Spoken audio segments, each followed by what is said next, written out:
ভূমিষ্ঠ হওয়ার পর আমার নাড়ি কেটেছিল বৃন্দামাসী, মুখে মধু আর দু চোখে দিয়েছিল গোলাপ জল।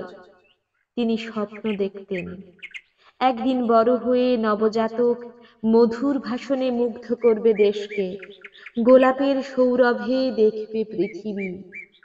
বৃন্দামাসী, তুমি বেঁচে থাকলে বড় কষ্ট পেতে। তোমার স্বপ্নের নবজাতকের কণ্ঠে আজ বজ্র নির্ঘোষ, দু চোখে দেখছে গোলাপ নয় বিস্ফোরক শুধু। ষাটোর্ধ্ব স্বাধীন দেশের মাটি আজ মানুষের রক্তে স্নাত, বাতাস ভারী হয়েছে নাগরিক ক্রন্দনে, আকাশ রঞ্জিত বারুদের ধোঁয়ায়, না খেতে পাওয়া হাফহাতের হাড় কাটা ইতিহাস দীর্ঘ হতে হতে প্রেতের ছায়ার মতোই ছমছমে। অপুষ্ট শিশুর চোখে চেয়ে আছে সভ্যতা, ফ্যাকাশে মণিহীন চোখ। বৃন্দামাসী, তুমি আজ কোথায়?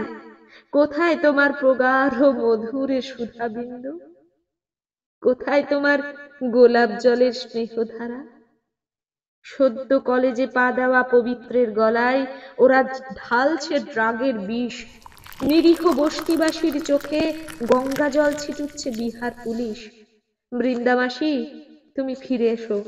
মধু নয়, গোলাপ জল নয়, আমার জন্য এনো একটি 9mm।